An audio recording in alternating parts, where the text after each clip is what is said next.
Hello, Sis. Look, welcome. Thanks a lot for coming on to the call today. I'm just wondering, with the relation to COVID-19 and the support mechanisms that are being provided, could you tell us a little bit about the support program and how it's being delivered and how it's going? Yeah, so the business relief package is the $50 million package that we compiled with NIAA, so National Indigenous Australians Agency, to be really responsive at just that critical point, the early stages, and as COVID sort of evolves and impacts our sectors. So the package consists of support through a business impact assessment. So we have 4 fantastic partners that we have on board that are working with our customers to do an impact analysis on their business, and that has a look at the financial implications of COVID, what's happening in their sector, impact on the people in their businesses, gives them tips to what's happening in their market, key indicators of market impact, and it's just designed to give businesses just that overall assessment at that point in time. So cool. From there, yeah, we've got on offer a working capital package, which is really determined. The purpose is to help businesses with their fixed costs or diversifying revenue streams. So if you need to purchase merchandise, or you need to purchase assets to help you, deliver your products and services, or change the way you're thinking through COVID, we can support with that. This is either in the form of a loan or a grant. There have been components where we've been able to allocate a grant, so it's really important to come and have a talk to us so we understand the parameters and the impact on the business. Right. And the other level of support is, we've got the capacity now to work with businesses to diversify their revenue streams and think about the future. So market analysis, really have a look at their sectors, thinking about how they're operating their business, and start to have the conversation of, what's a new way that you might want to deliver your products and services. Now you don't necessarily know how your industry or sector, will change or moving forward in, the next 12 to 18 months as well. Yeah, so that's the package.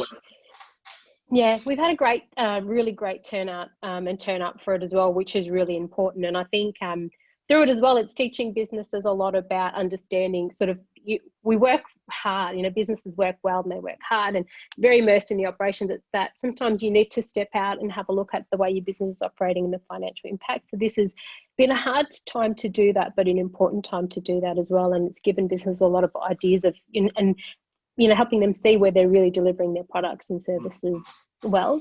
And so we've had national take up. Our staff out on the ground in all across the states and territories are working hard with businesses to get access to that package as quickly as possible.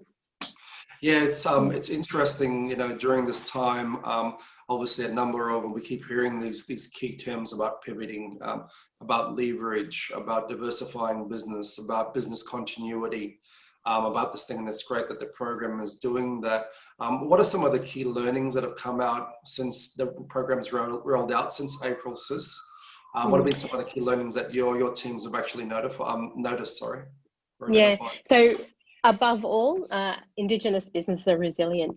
And I mentioned before, Ingenious, they just, at the drop of a hat can think about who their customers are and how they need to take care of them. And the customer is priority, and the people in their business are priority as well.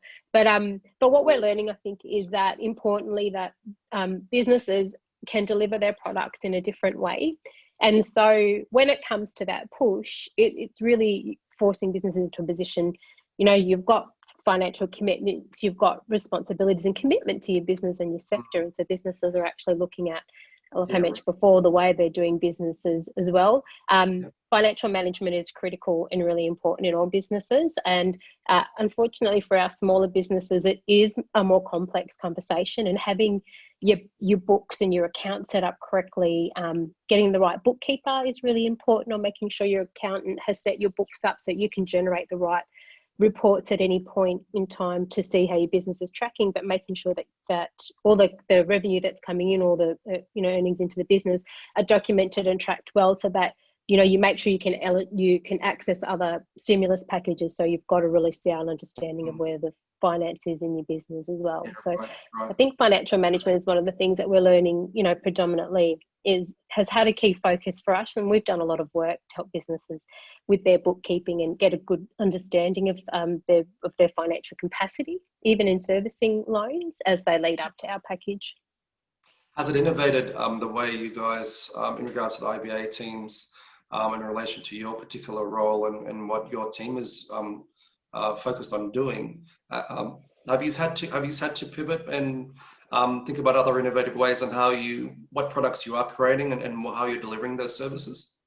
Yeah, we really haven't, and we've been working just at it since, it sort of came end of February, March, and we've reshuffled our whole program around. Our whole organisation has had an impact across our homes program and our investments and our own business program, and our number one priority is to help our customers, across the country as well. But we really did. We were used to being able to deliver one-on-one, face-to-face workshops, and being very accessible to our customers. We were delivering an accelerator program with some key partners and our youth initiative, and all of a sudden, with that restriction, we felt less connected to a degree as well. We were mobilising for the relief package, but recognising that there was still a lot of innovation and great business in the sector that we needed to support as well. And so we really had to stop and have a look at the way we were connecting with businesses as well, and making sure that we were doing it as, building the same level of trust and the same relationship, however, in a remote way as well. We've had to look at all of our workshops, our own digital footprint. We've diversified our suite of workshops. It forced us. We have an online program called Into Business, which is a startup program as well. We've stopped and analysed that and said, if we've got to have a digital footprint ourselves as well, is that working for the business sector? And if it's not, why not? And so we've, revamped that whole program and are just going into the pilot stage of, we've got 6 businesses on board testing that. We're working through getting our accelerator program up and in a virtual manner as well. We've adapted our Strong Women, Strong Business approach. So we've really been forced to do that. We've really, with our staff on the ground, when you look at providing business services and support and even financial products, we've streamlined a lot of our processes and the critical points to get finance and business support out to our businesses as quickly as possible as well, which is a great reflection for us, to stop and say, okay, how do we do business internally and how can we do it as quickly and the best way for businesses as well? So, it's interesting, observation-wise, regardless if you're a small, medium or large Indigenous business, that we're all, despite virtue, we've had to.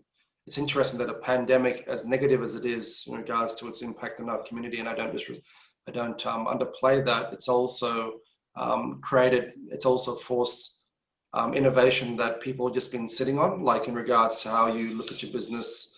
And that's social and technological innovation, brothers and sisters who are listening, but also how we do business and do business smarter. And I think it works really well for Indigenous businesses because we are very, very adaptive as individuals and as families, and have had to be for many, many years and many, many generations. That during this time, a lot of things that we've sort of been impacting on, or what I've been talking to other business owners, is around just being present. And being, still being out in the market, being visible, having your presence. And around that, Sis, what are some of the 3 key takeaways you could share with brothers and sisters who are listening today in regards to business tips during this period, but just in business in general? Yeah, when you talk about businesses and visibility, so one is think about how you make your business visible to your market or to an alternate market. We talk about often, like in the tourism sector, we rely, Indigenous tourism relies a lot on an international tourism base, but there's domestic tourism that really appreciate and wants, that experience. And so it's thinking about how you present yourself or your business to those markets as well. Think about how how you use technologies in your business to better deliver your services where you can't necessarily be there or face to face, but how can you use those to deliver the same quality, but to be really versatile as well? Because often it brings a really fresh approach as well. And then the other one is, always comes back to financial management and make sure, when you're looking at your business and JobKeepers, those businesses that are accessing it now's a really good time while you've got that support and you can access support from IBA, or the NT has their resilience work as well. Take advantage of it now, because it will really put you in good stead to think about the next 6 to 12 months. We don't necessarily know what these Australian economy is going to do, or sectors within Australia. And, we've had our scare with Victoria and to our brothers and sisters down there. We've seen online them diversifying as well, like, through our Indigenous networks, through social media, we see this amazing boost of business coming out of Victoria, which is amazing. So think about, 6 to 12 months, what does that potentially can that look like in your sector, and how can you prepare, to approach and look after your market as well? Yeah, thanks, Sis. And look, in regards to just to take away some of those key points, I did a session sort of earlier on, probably a couple of weeks ago, about taking the shame out of presenting yourself and marketing yourself. Big piece. And I know you and I have had discussions on this since I've known you over the years. And I did a session. So in regards to one of the things I want to encourage brothers and sisters in the territory who are in business is in regard to this current environment, we can't afford to be shamed. We have to market our businesses, because only by doing that and being visible in front of your potential customers and also to your target audience and customers can you actually create the value and revenue that you're looking for. Sis, in regards to, I've really appreciated your time and spirit today, and also the work that continues to happen with Indigenous Business Australia. Whether it's viewed positive or negatively, there is, you still provide a valuable footprint and, service delivery to all our communities. And really thank you for your time today. Thanks, brother. It's been good to talk and see you again.